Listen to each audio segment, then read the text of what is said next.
nueva edición de SI Noticias. Quien les habla, Clara García Rives y Tomás Llamasolube. En esta emisión daremos a conocer información clasificada acerca de los acontecimientos ocurridos en la Primera Guerra Mundial. Este material ha sido secuestrado y ocultado por las autoridades británicas, debido a que dejan claro quiénes han sido los verdaderos responsables de esta catástrofe. Por mucho tiempo, la población ha vivido en total desconocimiento acerca de cuáles fueron las causas que llevaron a todos los países a la Gran Guerra. Fueron muchos los motivos por ocultar, dado como justificación el ataque de los serbios a los austrohúngaros, la defensa alemana frente al ataque ruso, la inserción de Inglaterra y Francia en apoyo a Rusia y la inserción de Estados Unidos luego del bloqueo alemán. Claramente había mucho para esconder. El video que verán a continuación es material editado por colegas que, en el afán de descubrir la verdad, se infiltraron en territorio enemigo en diferentes momentos de transcurso de la Gran Guerra.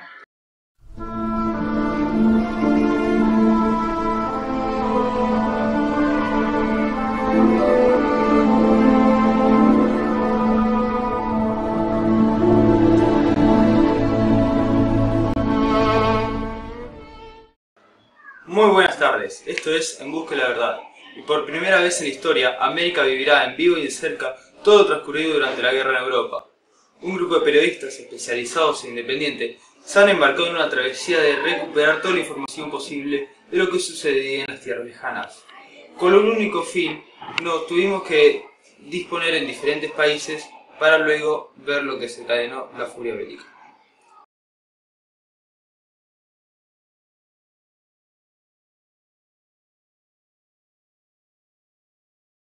...26 de febrero de 1885. Hoy por la tarde ha finalizado la conferencia de Berlín convocada por Francia y Gran Bretaña y organizada por el canciller de Alemania Otto von Bismarck con el fin de solucionar y arreglar los conflictos entre los mismos países por las colonias africanas y definir su repartición. Entre el 15 de noviembre de 1884 hasta el 26 de febrero de 1885 han pasado 14 países, en el cual se ha dividido en dos grupos. El primer grupo estaba conformado por los países con mayor interés en las colonias como Reino Unido e Irlanda, Francia, Portugal, Alemania y los Países Bajos. El segundo grupo eran los países sin gran interés, como el Imperio Otomano, España, el Imperio Austrohúngaro, Estados Unidos, Suecia, Rusia, Italia y Dinamarca.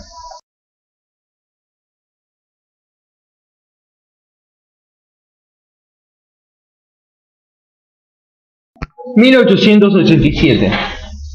Luego de 4 años en el Congo, Morgan Stanley volvió a Londres, siendo uno de los principales colonizadores del Congo, bautizando grandes lugares naturales como las cataratas de Livingstone, puesto por él. El periódico británico The Daily Telegraph y el periódico neoyorquino New York Herald fueron los principales auspiciantes de esta expedición por el río del Congo. Esta expedición, que fue más larga que la expedición de 1872, recorrió África de oeste a este con el fin de trabajar para el rey de Bélgica Leopoldo II.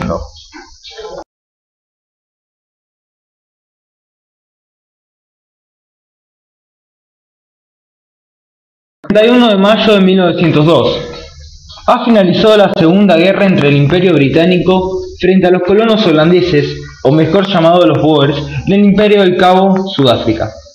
Ha tenido como resultado la victoria británica frente a las guerrillas Boers finalizado por el Tratado de Benedín. Una guerra en la que se han encontrado 75.000 soldados muertos entre británicos y colonos. Por parte del Imperio Británico fueron 22.000 los soldados sin vida, y en los Boers 6.000 a 7.000 soldados y 28.000 civiles muertos.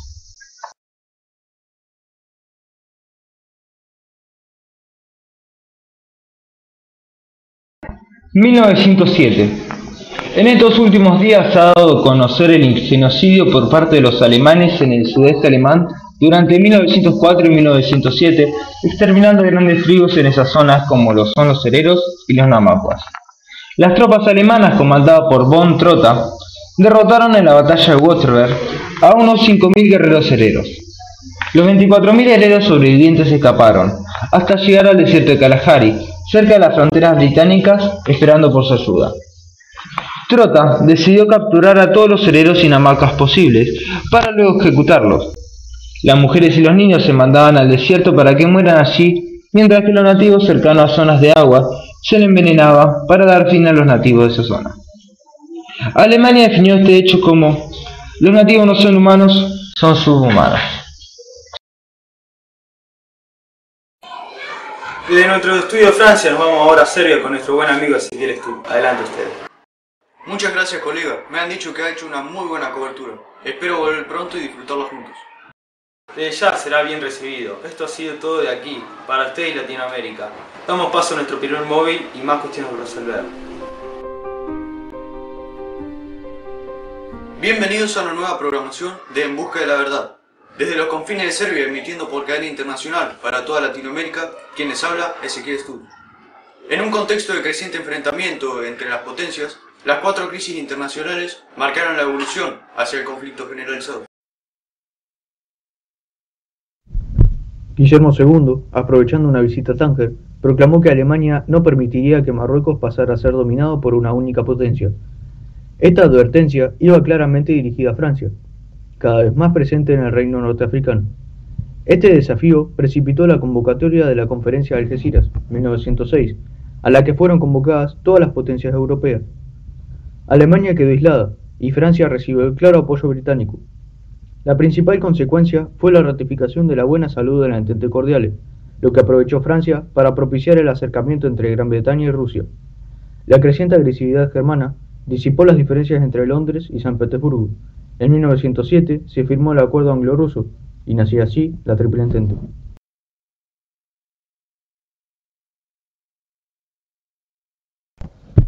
Aprovechando la revolución de los jóvenes turcos en Turquía, Austria-Hungría se anexionó Bosnia, Alemania apoyó a su aliado y Rusia se vio forzada a ceder ante la agresión austríaca. Ni Francia ni Gran Bretaña se mostraron dispuestas a apoyar a Rusia en un eventual conflicto. La única buena noticia para San Petersburgo fue que, aprovechando la debilidad turca, Bulgaria proclamó su independencia plena, rompiendo los lazos teóricos que aún la unían a Turquía. Los búlgaros, como los demás eslavos de la región, veían a Rusia como la gran potencia protectora eslava. El ambiente en los Balcanes se enrareció aún más en un año en el que la pugna por la hegemonía naval entre Alemania y Gran Bretaña daba una escalada.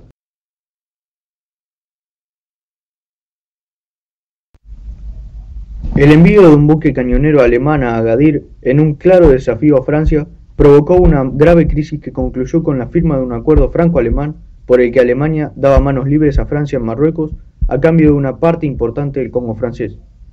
Mientras la tensión internacional se agudizaba, la alianza franco-británica salió fortalecida al apoyar Londres resueltamente al gobierno de París.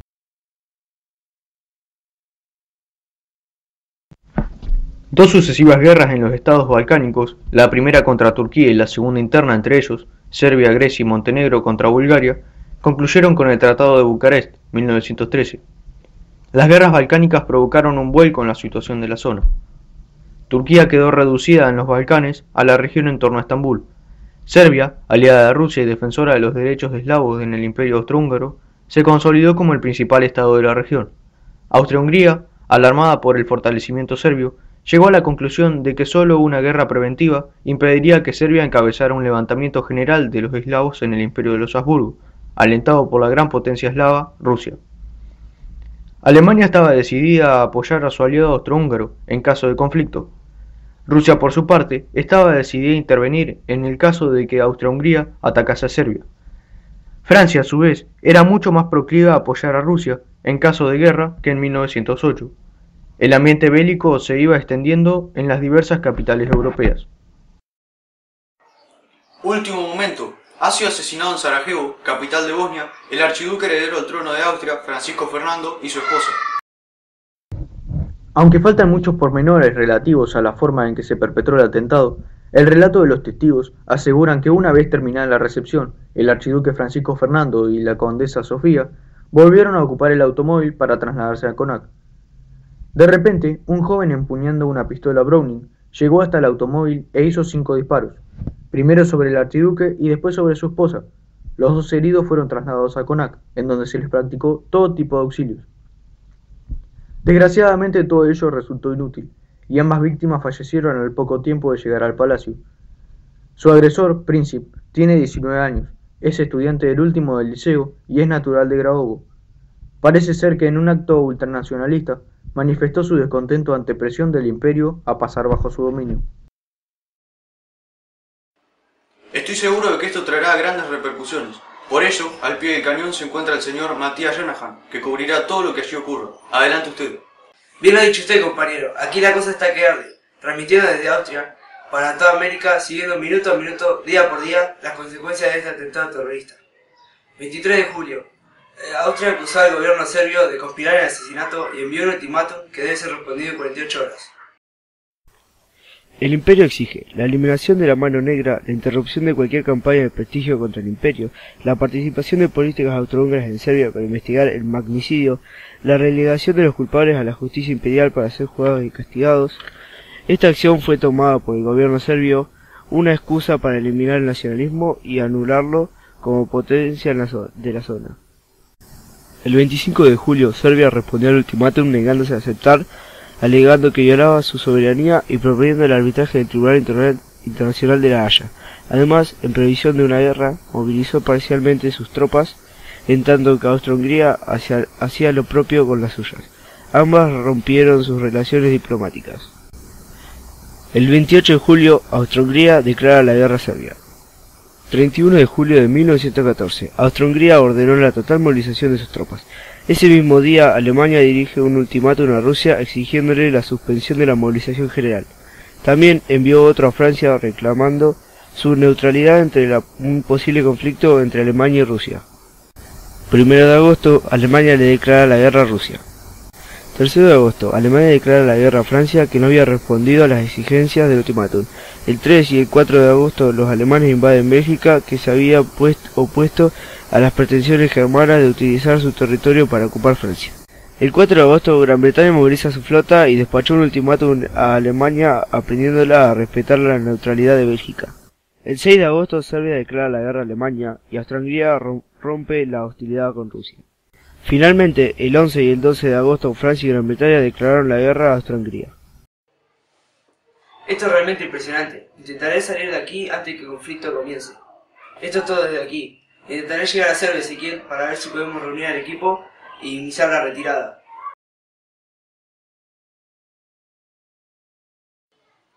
Ezequiel, ¿me escucha? Ezequiel, ¿me puedo ir? Ezequiel, ¿se encuentra ahí? Espero que se encuentre bien. Vamos en camino. Dios, desesperante esa búsqueda. Con tan poco equipo, con tan mala recepción. Qué acto heroico lo de sus compatriotas. Han perdido la vida por conocer realmente lo que estaba pasando en esos países.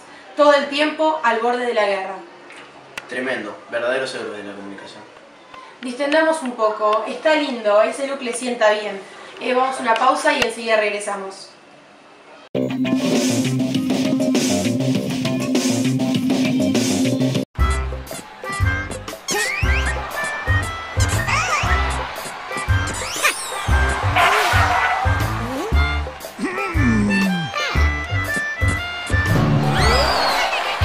Bagio, fruta sana en cuerpo sano.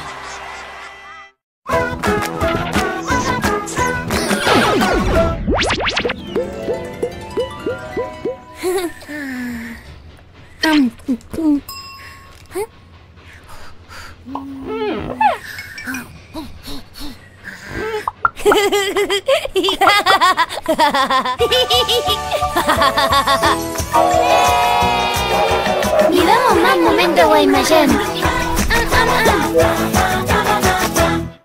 Cremoso yogur, riquísimas frutas, cereales. Mezcla perfecta. El más rico chocolate, chips, pedacitos de galletitas, cereales. Delicioso café, chips de chocolate, cereales. Disfruta los sabores que más te gustan, combinados con los mejores cereales. Cereal Mix, mezclas perfectas. Rumores y lindos colores que pintan y pintan reguete bien. Voy a pintar un bosque, un árbol, dibujar. Pinto los animales, pinto para jugar. Te voy a dibujar un mundo de color. Te vas a divertir, Rito Arenas. Los ecolápices Faber-Castell tienen una mina súper resistente, colores brillantes y están hechos con madera 100% reforestada. Colorea el mundo que imaginás cuidando el lugar en el que vivís con Faber-Castell.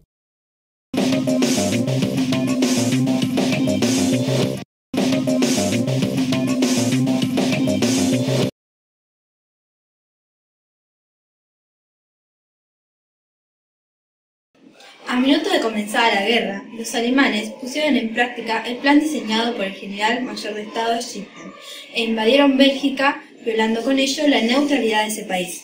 La intención era sorprender a los franceses por el norte y llegar a París en pocas semanas. El Schiffen pareció tener éxito, pues una vez eliminada la oposición de los francos británicos en Cherbourg, los alemanes emprendieron un rápido avance por el territorio francés, sin encontrar apenas una resistencia organizada. El gobierno francés hubo de abandonar París y se retiró a Burdeos. Sin embargo, ante el empuje alemán, los franceses replegaron sus tropas y las concentraron en torno al río Marne. El comandante de las fuerzas alemanas, von Moltke, presumiendo una fácil victoria, envió algunas divisiones al frente oriental, donde los rusos resistían con fuerza y solidez inesperadas. Por consiguiente, los franceses, al mando del general Joffre, reorganizaron sus ejércitos aprovechando el traslado de las tropas alemanas al frente oriental. Pasaron a la ofensiva en el día 5 de septiembre, fecha de inicio de la batalla del río Marne, donde sorprendieron a los desprevenidos alemanes, que hubieron de emprender la retirada, aunque más tarde lograron estabilizar el frente. La batalla del río Marne puso de relieve el fracaso de los planes alemanes para vencer a los franceses mediante un ataque relámpago. Moltke fue sustituido por el general Frank Heimann.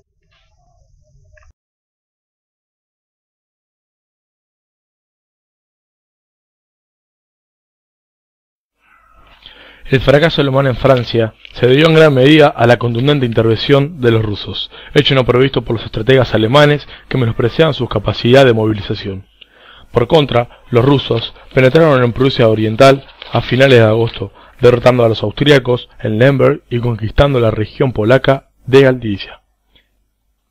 El inesperado empuje ruso provocó el repliegue alemán hasta que el general Hindenburg, jefe de las tropas alemanas en el frente oriental, logró con los refuerzos provenientes del frente occidental obtener 2 sonadas victorias en Tannenberg, agosto de 1914, y en los lagos masurianos.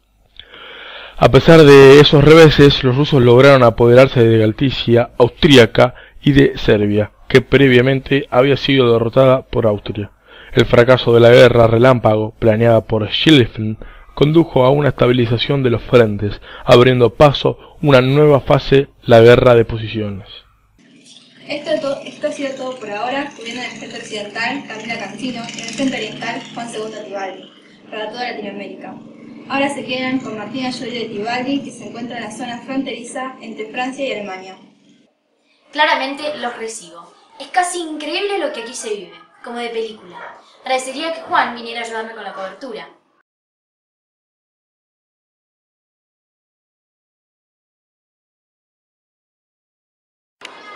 Importantes noticias azotan sobre el suelo europeo. La guerra ha tomado un vuelco inesperado. Se ha establecido la primera línea de trincheras entre el ejército alemán y el francés. La estrategia cambió. Ya nada volverá a ser como antes. Estos frentes inmovilizarán a los ejércitos que se encuentran en las líneas de trincheras y que se extienden a lo largo de cientos de kilómetros, desde el Mar del Norte hasta Suiza.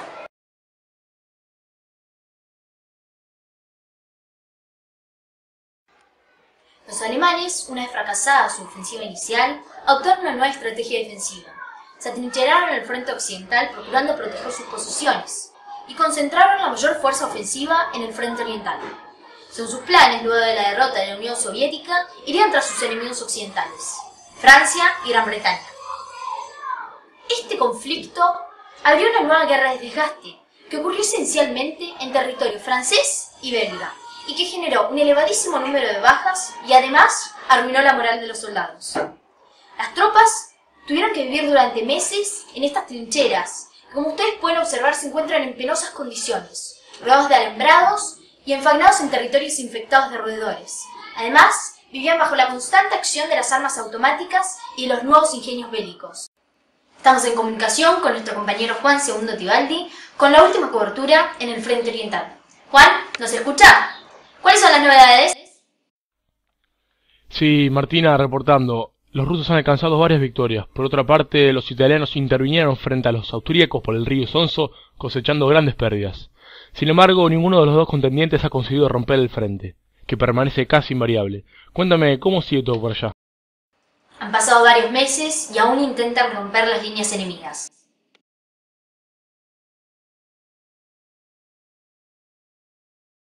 Se abre fuego nuevamente. Las fuerzas británicas y francesas han iniciado una ofensiva en el norte de Francia en torno al río Somme. Las bajas son descomunales. Gran Bretaña perdió cerca de 60.000 hombres. ¿Qué ocurre en el oriente por estos momentos?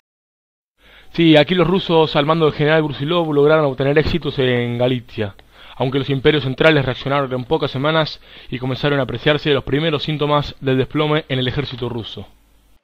Último momento. Otro conflicto bélico se avecina, en un nuevo escenario en donde la flota alemana triunfó sobre la británica. No obstante, los buques alemanes parecen haberse retirado a sus bases y han utilizado una nueva arma, el submarino, aunque las autoridades niegan su uso. Mientras tanto, Alemania se mantiene preocupada debido a la inserción de los Estados Unidos ante el bloqueo. Allí se encuentra cubriendo este frente nuestra buena amiga Virginia. Virginia, ¿logró infiltrarse bien? Sí, tranquila, entré. Nadie me revisó. El disfraz de turista fue muy ingenioso de su parte. Aquí la situación está bastante difícil. El presidente Wilson se halla muy ofuscado debido a que mantiene parados los embarques a Europa debido al bloqueo. Creo que es cuestión de tiempo para que le declare la guerra a Alemania. Bien, le doy paso desde aquí y cualquier nueva novedad que tenga esté en contacto. Mientras tanto, yo intentaré reunirme con mi esposo y el resto de mis compañeros. Usted al menos está muy lejos de la zona de conflicto. Suerte, nos veremos muy pronto. Bueno, muy bien, bienvenidos en Busca de la Verdad. Quizás este material lo vean un poco más tarde que el de mis compañeros. Es debido a la hostilidad yanqui a dar a conocer información al pueblo. Y cualquiera que lleve una cámara será detenido. Así que mi trabajo es más riesgoso aún.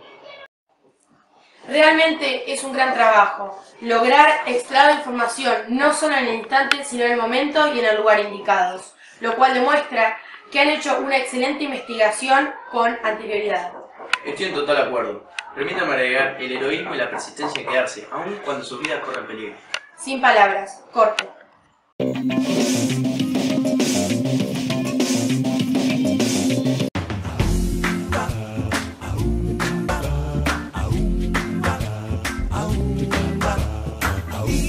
Para comer un flimpaf necesitas una boca muy grande.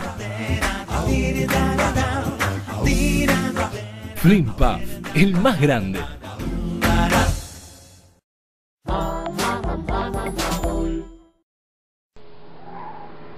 Me siento orgulloso de ustedes porque ya dejaron de ser gomitas para convertirse en mogules.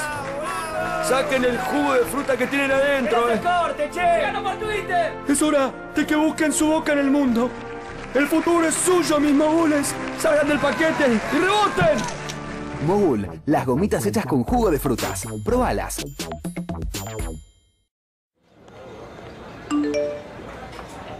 En una cita y te ignoran. Tranquilo. Ahora hay un Halls con el nivel de frescura justo para momentos como este. Nuevo Halls Menta Fresca. Frescura justa para situaciones como esta. Tienes que probarlo. Esta publicidad de Toque es tan tentadora como la de otros chocolates. Lluvia de maníes, desborde de dulce de leche, remolinos de chocolate. Pero la gran diferencia es que cuando vayas al kiosco los vas a poder comprar, porque los chocolates Toque valen más de lo que cuestan.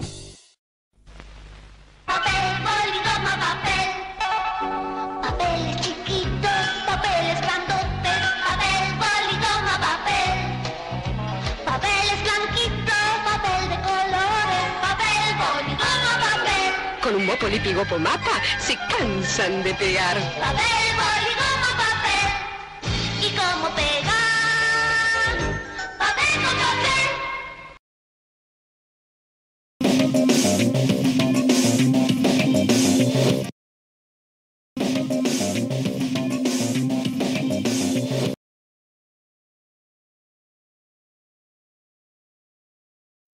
Lamentablemente, esto no tendría otro final.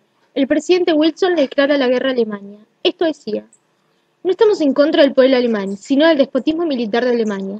Debemos combatir para salvaguardar la democracia. Resulta terrible lanzar a este grande y pacífico pueblo a una guerra, la más terrible y desastrosa que jamás haya existido, puesto que en ella se ventila la existencia de la misma civilización. Pero el derecho es más valioso que la paz, y nosotros vamos a combatir por aquellas cosas que siempre han sido más caras a nuestros corazones. Por el derecho que tienen los gobernadores a que se oigan sus voces en el propio gobierno, por los derechos y libertades de las pequeñas naciones y por una organización basada en el derecho, integrada por una cordial alianza entre los pueblos libres que ofrezca paz y seguridad a todas las naciones y dé, finalmente, libertad al mundo. Seguidamente, el general estadounidense John Joseph Pershing estará al mando de la Fuerza Expedicionaria Estadounidense AEF en Francia. La AEF cuenta con casi 2 millones de soldados. La ayuda estadounidense entró en juego cuando más se la necesitaba. Los alemanes, al mando de los generales von Hindenburg y Erich Ludendorff, desentendiéndose del frente ruso, volcaron la mayor parte de sus tropas al frente occidental, tratando de obtener una victoria decisiva antes de llegar a los refuerzos americanos. Los imperios centrales tuvieron algunas victorias entre marzo y junio de 1918, pero ninguna fue definitiva. En julio, cuando comenzaron a llegar los contingentes de ultramar, la suerte se volvió en contra de Alemania. Las tropas del Entente empezaron a presionar en todos los frentes. Las plazas conquistadas, que tanto esfuerzo habían significado a los alemanes, cayeron una a una en manos de sus adversarios. Los países que apoyaban a Alemania comenzaron a desmoronarse.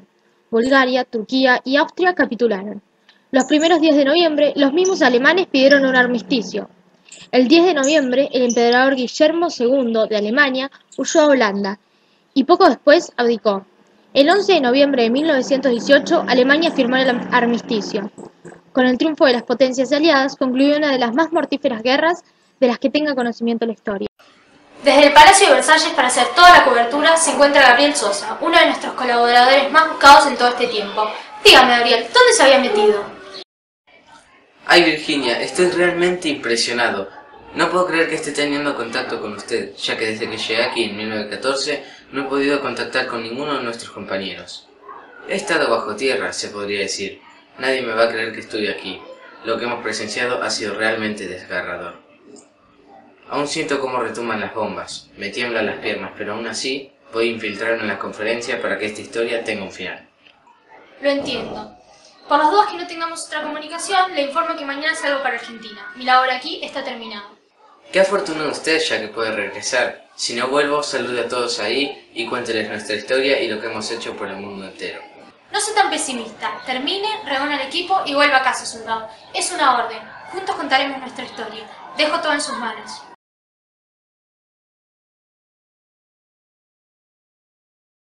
Clemenceau personificó la postura de mayor dureza con Alemania. Los países anglosajones, sin querer dejar de castigar a Alemania, optaron por una actitud más conciliadora, Italia, infructuosamente, aspiró a compensaciones territoriales que finalmente no va a conseguir. Los representantes de los derrotados no fueron invitados a la conferencia de paz. Los acuerdos duramente negociados entre los vencedores y concretados en los diversos tratados de paz les fueron presentados como un hecho consumado al que simplemente deberían plegarse. Los alemanes, representantes de la recién nacida República de Weimar, firmaron el 28 de junio de 1919 tras ser amenazados con una invasión total a su país. El Tratado de Versalles consistía de las siguientes cláusulas. Francia recuperará Alsacia y Lorena, Eupen y Malmedy pasan a manos de Bélgica, el conjunto de pérdidas territoriales de Alemania ascendió a 76.000 kilómetros cuadrados, donde vivían 6.5 millones de habitantes. La cuenca carbonífera del Sarre pasa a ser administrada por la Sociedad de Naciones y explotada económicamente por Francia durante 15 años.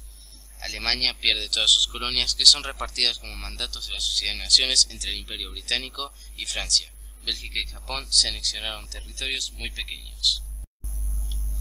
Las cláusulas militares del tratado fueron las siguientes: la drástica limitación de la armada y el ejército, la desmilitarización de Renania y la ocupación temporal de la orilla occidental del Rin. Las tropas aliadas se retirarían escalonadamente en plazos que concluirían en 1935. Otra de las cláusulas del tratado fueron las reparaciones. Como responsable de una guerra iniciada por su agresión, Alemania quedó obligada a pagar reparaciones o indemnizaciones de guerra a los vencedores. Además, hay otras cláusulas, como por ejemplo, Alemania reconoce la responsabilidad por la guerra y todos los daños que trajo consigo, fue la agresión alemana la que desencadenó el conflicto. La prohibición del ingreso de la Sociedad de Naciones, la prohibición de Anschluss, unión de Alemania y Austria, y establecimiento del Pacto de la Sociedad de Naciones como un anexo al tratado. Parece que la conferencia está llegando a su final. Después de presenciar esto, lo único que siento es vergüenza, ya que para lo único que ha servido esta conferencia ha sido para pisotear aún más el orgullo alemán, y sinceramente dudo que esto tenga un buen fin. Alemania está realmente enfadada y dudo mucho que esta paz impuesta dure demasiado. Mi trabajo está hecho, preparé mi retirada. Ha sido un honor trabajar En busca de la verdad. Esto es todo desde Francia. Gabriel Sosa.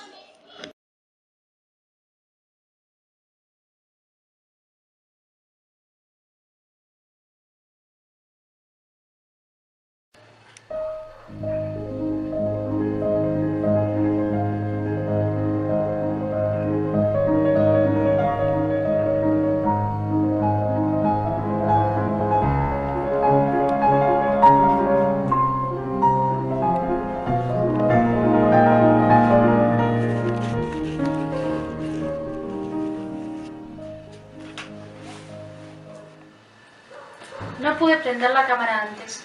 Los busqué incansablemente en cada puerto, en cada rincón de América. Hoy tengo el valor de terminar con aquello que comenzamos en 1914. Y en honor a ustedes, mis queridos hermanos de la vida, les prometo que sus muertes no serán en vano. Y el mundo sabrá la verdad que quisimos contar.